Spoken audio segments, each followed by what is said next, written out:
Hey everybody, it's Tuesday. Actually Tuesday, July the 12th, Tuesday, 2022, and this is the Fourth and Wrong podcast. I'm your host RJ, and joining me as always is Keith. Say hi, Keith. Hi, Keith. So we decided, I mean, it's been, confirmed, and he passed the physical and all this stuff. Baker Mayfield finally got out of Cleveland. Much to Baker and Joyer's chagrin, but, probably to his benefit at this point. Well, to Wyatt Teller's chagrin, too. Yeah. Did he say something specifically?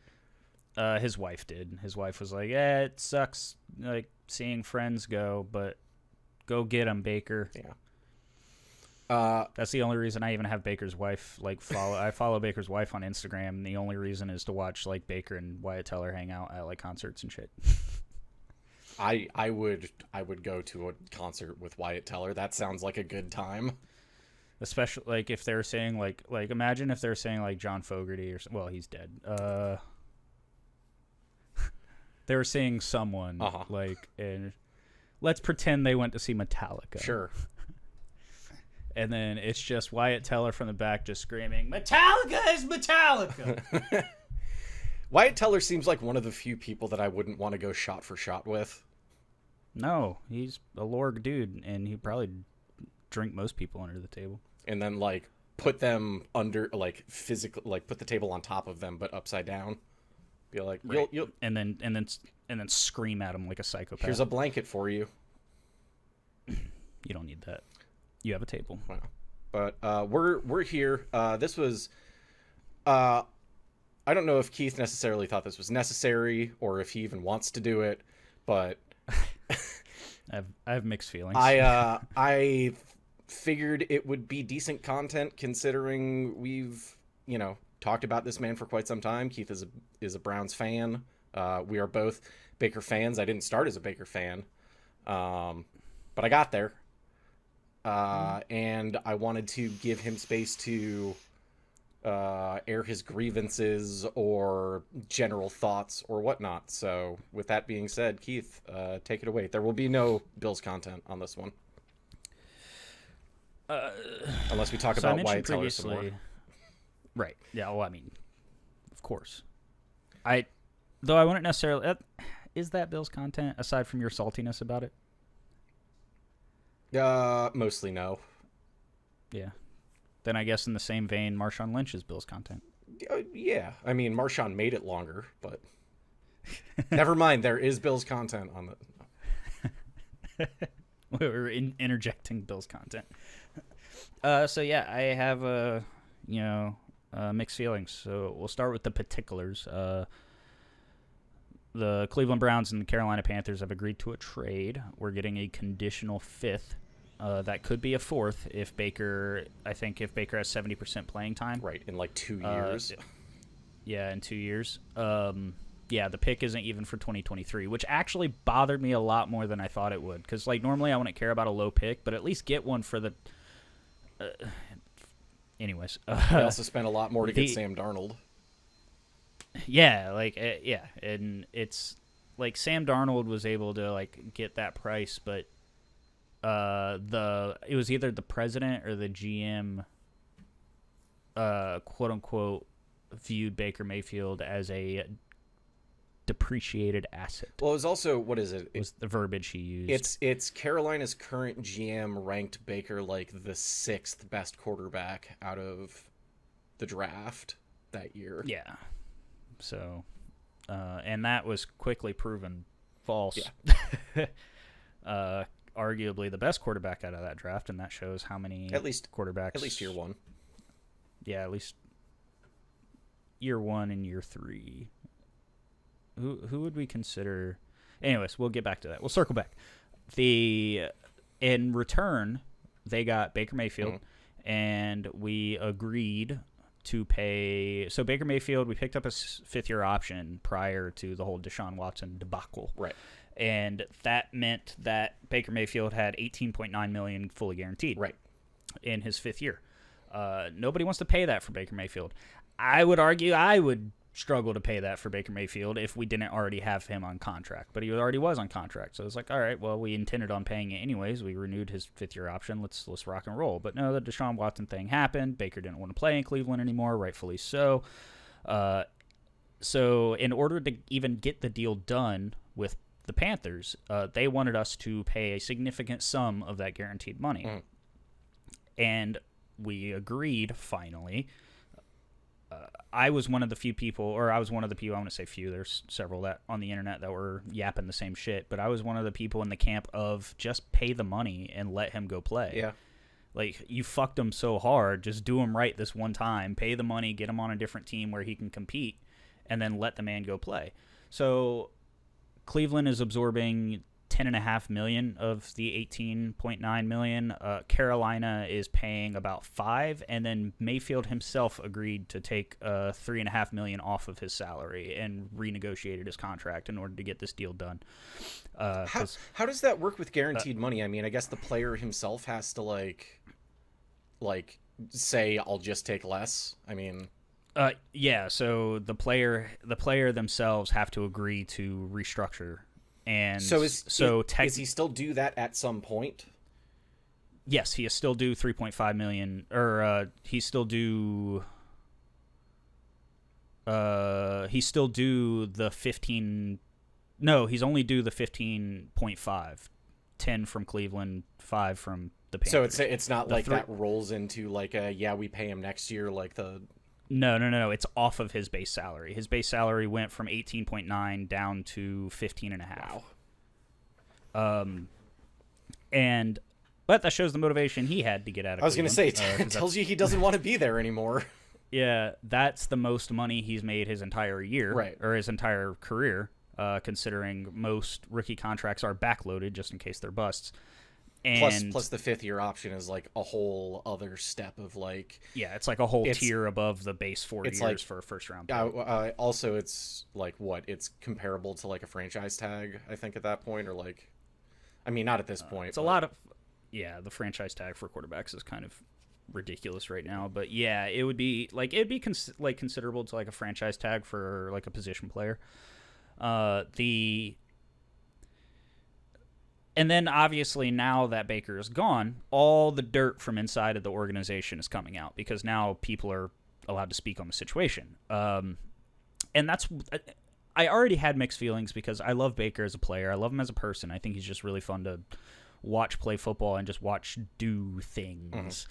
I still am holding out for a Progressive commercial where it's him moving into Bank of America Stadium. Because that would be funny, but considering his stock is kind of on the downward turn, he probably isn't going to get another Progressive deal. I mean, depends. Depends how long Progressive had signed him for. Like, I don't know if those are year-to-year contracts or what.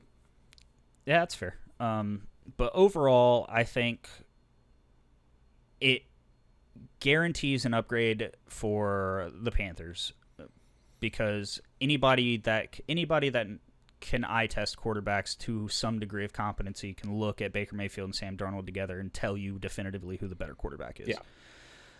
I think they're gonna do right by Sam Darnold and let the 6-week training camp play out as if they're competing. But you don't bring a guy like that in unless he's an upgrade. Sam Darnold to Seattle. Yeah, unless you just because the trade wouldn't have happened. Right. Otherwise. You know, the Panthers were obviously quarterback needy, and Baker Mayfield is intriguing enough that several teams put feelers out. And the Panthers ultimately were the ones that scored the hit. You know who I actually feel bad about on the Panthers at this point?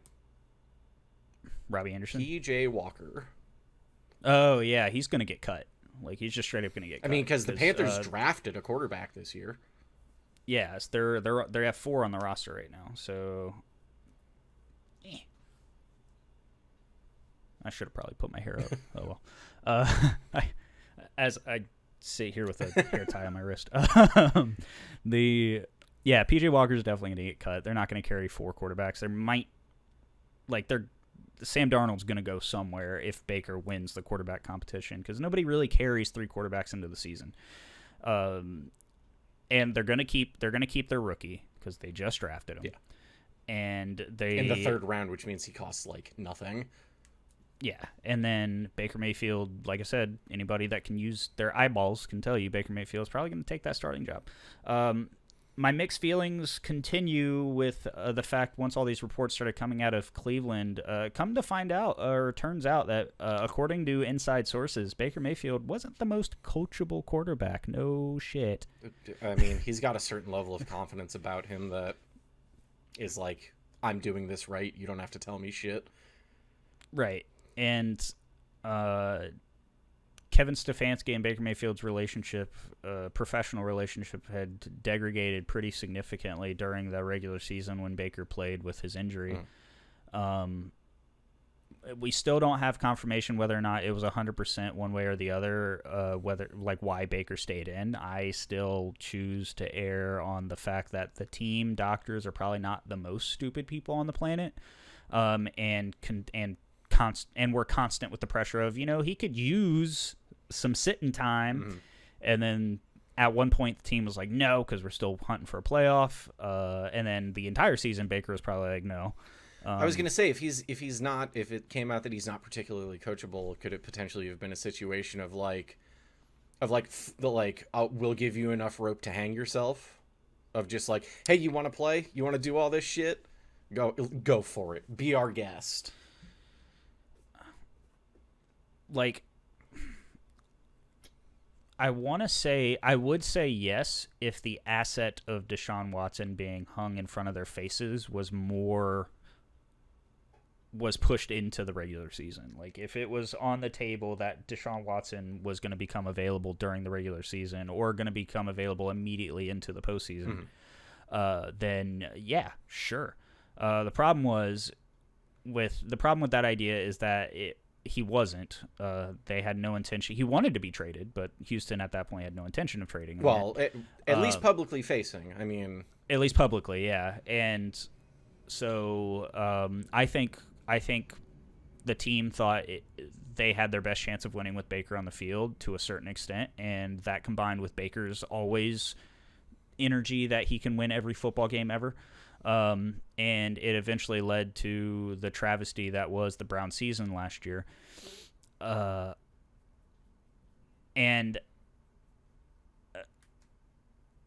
So if the idea of Baker Mayfield being quote unquote uncoachable, it holds any water, which it may, there could be some locker room benefit that I have been ignoring up to this point, because there's plenty of Browns players now that Baker's gone. There's plenty of Browns players that have come out to sources. They haven't gone to like their own social media or something, but according to sources, have openly said, no, we don't like Baker. He's bad for the locker room. Wow. So it's one of those things where as more and more unfolds in this situation, I'm becoming more and more conflicted. They thought, there's a lot of conversation from insider sources that Baker Mayfield was childish. Once again, no shit. Look at him. That his behavior was, his behavior was a detriment to the locker room because it was seen as quote unquote unprofessional. Thus the whole we want an adult at quarterback comment. That makes more sense now. I still don't think it justifies, all the stuff that has happened with Baker since then. But at the end of the day, the NFL is a business. Right. My big problem still is that all of this is we're taking $10.5 million cap hit on the remainder of his salary. We got basically nothing in return. We got fleeced. Unless we get like the next Tom Brady, which isn't going to happen. Or the next Tyreek Hill, just minus the child battering. Right. It's so until we see what that draft pick, or the next Wyatt Teller, whatever happens with that draft pick in the next 2 years, will maybe change my opinions a little bit. But as it stands right now, we did all of this for a quarterback that isn't going to play. Right. He's just not going to play. Deshaun Watson is not going to play this year. I am 100% convinced he is going to get, regardless of the evidence or lack thereof the NFL presented during the player hearing, he is going to get suspended because that's how the NFL works. Protect the shield. He's a PR nightmare. So we essentially did all this for a season with Jacoby Brissett. Yep. And Jacoby Brissett is like the lucky version of Tyrod Taylor. Right. Tyrod Taylor is average and constantly gets pulled out of situations that he is given when it comes to starting, and Jacoby Brissett is average and constantly thrusted into them. There's a spectrum. It's like Tyrod's on one end, Ryan Fitzpatrick's on the other, and Jacoby Brissett is like in the middle. Right. Oh, I would kill for a Ryan Fitzpatrick season just to take my mind off of all this bullshit. I don't think he's played for the Browns yet, so he hasn't. He could come out of Ryan retirement. You got a year in you. Come on. I want to see the duality that is man. So it's one of those things where, yeah, like the more and more news breaks and all this fun stuff, the more I keep fun stuff. Yeah, fun stuff. I just keep getting more conflicted. I still want to see. I still want to see Baker succeed in Carolina, just because I like him as a person. Whether or not he was right for the team as a Browns fan, that has suddenly become more of a gray conversation. For me, I think he is probably one of the best things to happen to Cleveland Browns football in the last 2 decades. I can say that suddenly trending unequivocally. Suddenly trending actually more towards fucking Johnny Manziel 2.0. Yeah. So we'll have to see when he gets down to Carolina, and once what's his nuts gets a hold of him. Who's the fucking head coach for Carolina right now? Okay. Not Sean McDermott. No. Not Ron Rivera. So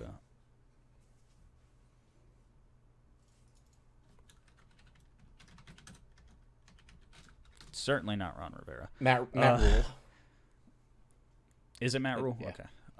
Sorry, I realize I could have helped in that search, considering I also have plenty of screen space available to me. Yeah. But one thing that I am looking forward to in this whole situation is Cleveland Browns play Carolina week 1 in Carolina. Yeah. And Baker Mayfield has already gone on record saying, I have marked my calendar. Which, by all means, go ahead. You deserve it. And I want to see Baker Mayfield absolutely light our secondary up. And then Jacoby Brissett runs in a game winner. Okay, fair enough. Yeah. Just so I can feel better about Jacoby Brissett. Baker Mayfield gets a little bit of his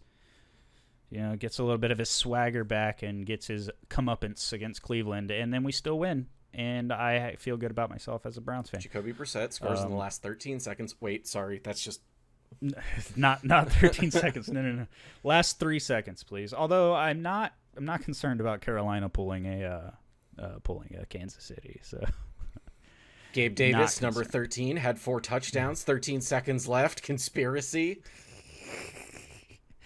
Gabe Davis saying after the coin toss rule was changed that he'd had 5 touchdowns that game. The other conversation piece coming out of all this was Robbie Anderson with his when people were speculating on the Baker Mayfield trade, like he went on Twitter and was just like, no. Yeah, literally and with a bunch of O's after it. Yep. Well, it happened. And now Robbie Anderson has since come out and said, I was just trying to be good. I was just trying to be a good team player to my current quarterback. Right. He is willing to he's willing to welcome Baker with open arms. Blah blah blah blah blah. Sure. Okay. Whatever. Do you think it's weird, Robbie? Who? Shut the fuck up. Do you think it's you need to focus on remembering how to catch a ball? How about let's start there? Well, did he and Sam have a year together in New York previous to that? Nah, I don't know. Okay. I don't watch New Jersey football. True. Fair enough. I agree with you. Do you think it's weird that Carolina hasn't come out and just been like, Baker is our starter, and are still kind of like letting the pot simmer at this point? I don't think it's weird because I think they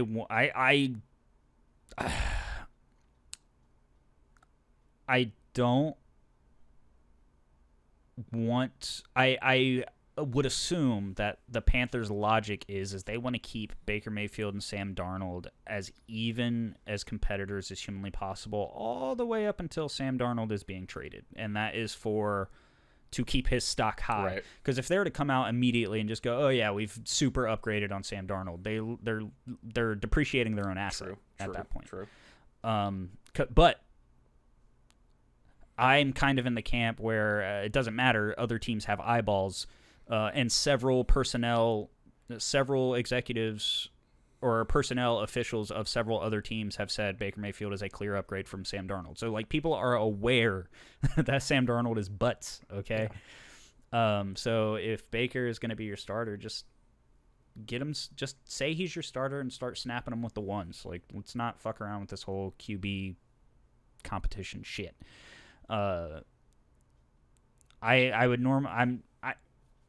Although I'm not very keen on quarterback competition to begin with, like, because I think there's good enough scouts in the league and there's good enough personnel officials in the league to where they can just tell you if they think somebody is better from scratch one. Oh, I mean, trust me, as a Bills fan since Jim Kelly, the number of years that I had to hear about fucking it's a quarterback competition, I wanted to just be like, can we just have a guy?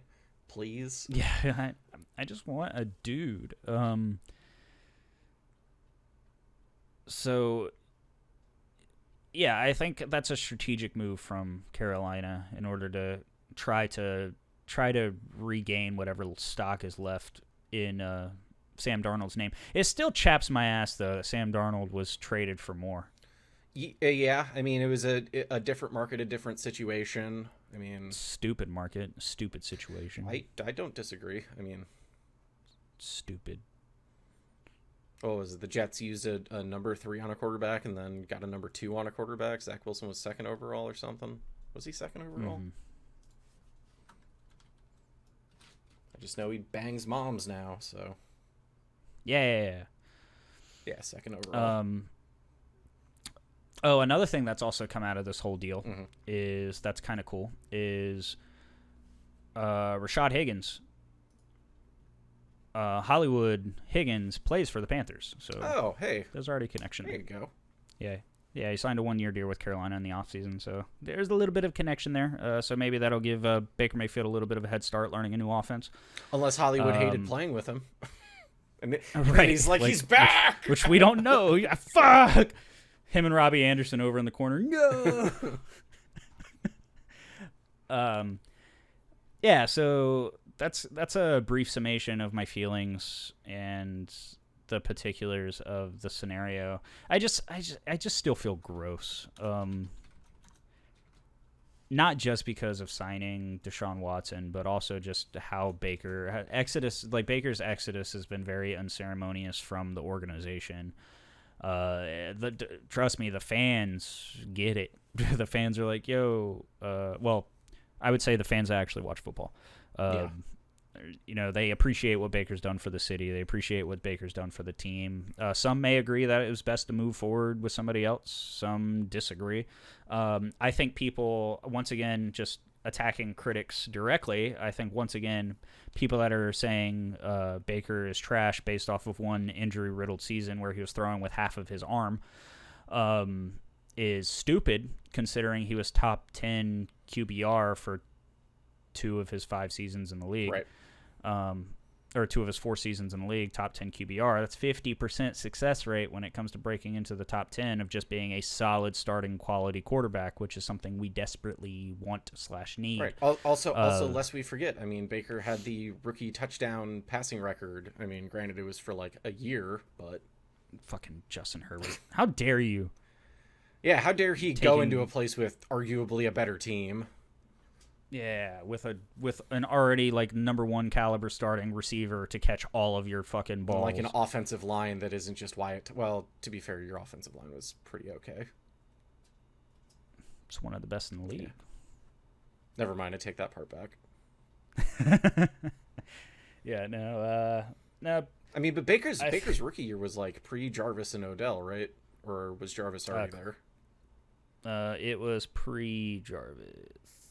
No, it was Jarvis year 1. Okay. But not Odell there yet, and... Not Odell. No, Odell was the next season. Also still... Odell was Freddie Kitchens. Also still throwing to Njoku, who was like had butter for hands at the time. Yeah, at the time was teetotal garbage. I'm glad he dug himself out of the cellar.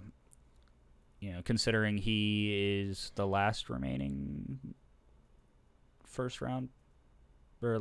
like top 2-round pick from that draft or something like that. I don't know. Carolina draft's bad, or Cleveland rather.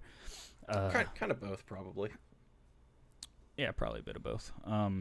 We've hit recently on some good stuff, which is nice, but largely, once again, it's still one of those situations where I just kind of fucking it didn't give me any closure. Yeah, it gave closure to the Baker situation and like that whole ordeal, but it didn't give me any closure because the NFL still refuses to tell us what the fuck they're doing with Deshaun Watson. I know he's going to be suspended. I just want to hear it, right? So I can stop thinking about it. I mean, it's like you pulled the bullet out of the compound fracture. It's like, hey, this whole situation right here is still real fucked up and doesn't work properly, but at least the damaging thing has been removed. Yeah, we now let's stop the bleeding. Yeah. Set these bones. Yeah, so we'll see what comes of that in the future. Once again, I am convinced that he'll be out indefinitely, and that indefinite suspension will end at a year. Yeah. I don't think they're gonna call it a year suspension. I just think they're gonna put him on the commissioner list. Yeah. But which is from what I've heard, theoretically good for the Browns in the long term if you can separate the art from the artist, because if he's sat out, it completely shifts his whole contract. So technically you still get the full usage out of him. Mm-hmm. And even if so, there's a happy ending in all of this. Sure, and even if he wasn't shifted that year, it's not like we paid him anything. You're gonna let me get away with that? I didn't even hear what you said. There's a happy ending in all of this. Oh. That's funny. That's wrong, but that's funny. Well, we are fourth and. Yeah.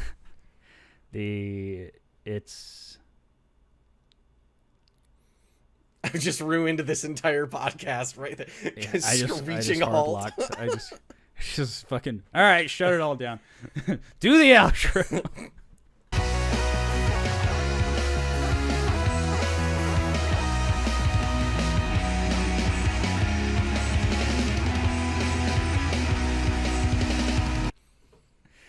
Do you want to call it there? Oh, fucking, I don't know. I have like, I mean, probably because I just feel like I'm just gonna start rambling. Because I do have a lot of emotion tied up into this, and I'm trying not to let it leak out too much. Only because I want to understand this, and I want to keep going forward with this from the business point of view, because that's ultimately the kind of decisions that the team's going to make. I think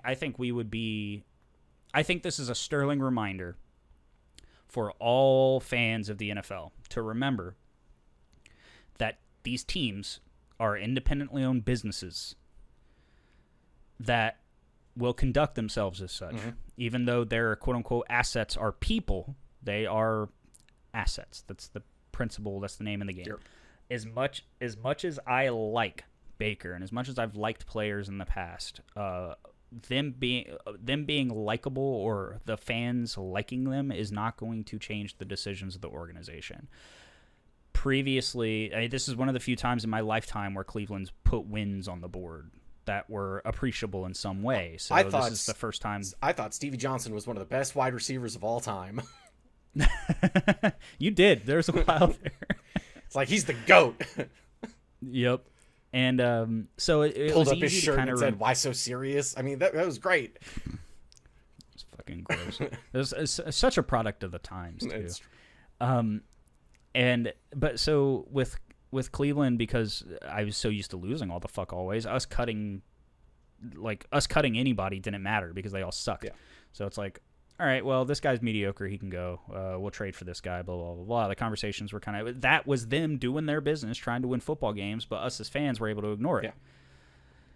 we can't ignore it anymore. Cleveland has made a splash. The AFC North is very competitive and will continue to be competitive as long as these people are calling the shots. I still have a lot of faith in the front office. Has there been missteps? Absolutely.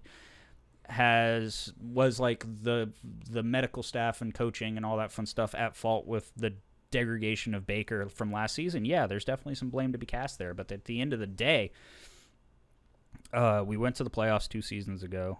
Last season, we were loaded up to do it again, and it was an unfortunate year. It happens. It's football. It's a contact sport.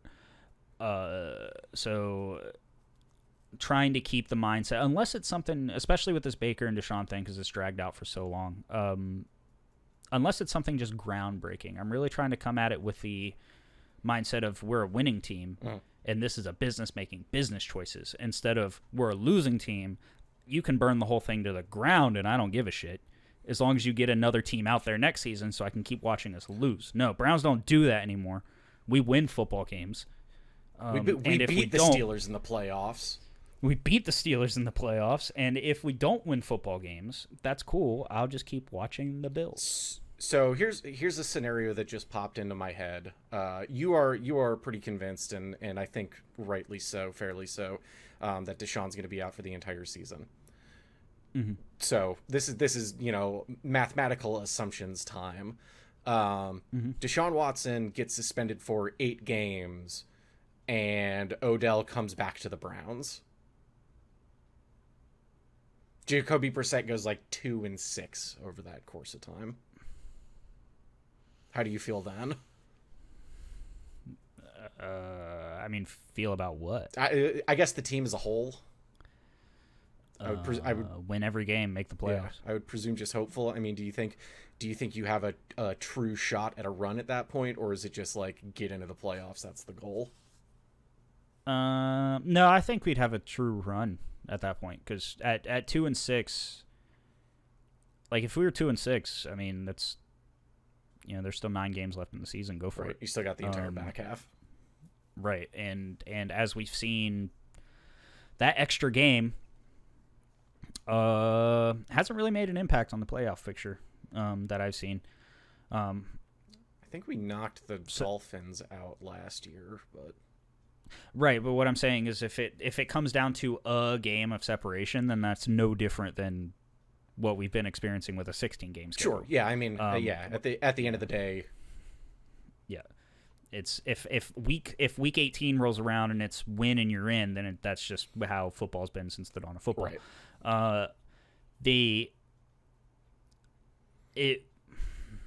I'm not privy to Cleveland's schedule for this coming up year, so I think it would be largely schedule dependent.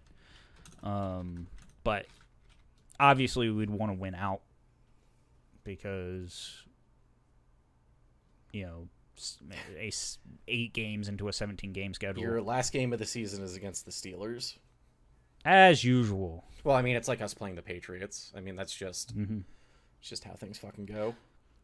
Well, fortunately for us, Big Ben's gone, and I don't even. You are playing. We play this year. You play. Did we draw the AFC East this year? It's that time of year. It's that time of the decade. Well, that ought to be fun. Looks like you drew maybe we'll live stream it or something. The AFC East and the NFC South, it looks like, is who you got. Correct. Thus the whole Week 1 Panthers meetup. Yeah. Which means we also play Tampa. Yep. November 27th. Get to punch Tom Brady in his stupid face. You have to play us and then Tampa. You know what? Back-to-back weeks. All right. Deshaun Watson is not going to come back in 8 games. He's suspended for the year. We'll take the L. We'll move on with our lives. Oh, and you got to play the Chargers? Yuck. That's a rough draw. That's rough. Okay, so yeah, no, we wouldn't make the playoffs in that aspect then. 2-6, we'd have to win out, and that's a tough schedule to win out against. So let's see. Your first 6 are Panthers, Jets, Steelers, Falcons, Chargers, Patriots. I could see you beating. I could see you going 3-3 even at that point. I mean, or 4-2. Honestly, Panthers, Jets, Falcons, Patriots. I take it back again. We're going all the way this time. Cleveland all the way this time. Deshaun Watson or not. We don't need him. We got Jacoby Brissett. Play the Bengals on Halloween. Make them boys see ghosts. Spooky ghosts. But we don't have our Joe Burrow kryptonite anymore. We just traded him to Carolina. That's true. Well, with that being said, do you want to do the outro this week? No. Okay. This has been the fourth. My job. This has been the Fourth and Wrong podcast for July the 12th, 2022. Say goodbye, Keith.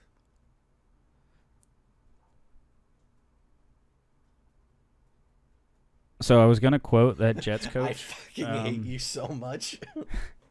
Go on. And then I couldn't remember the quote. So goodbye, Keith.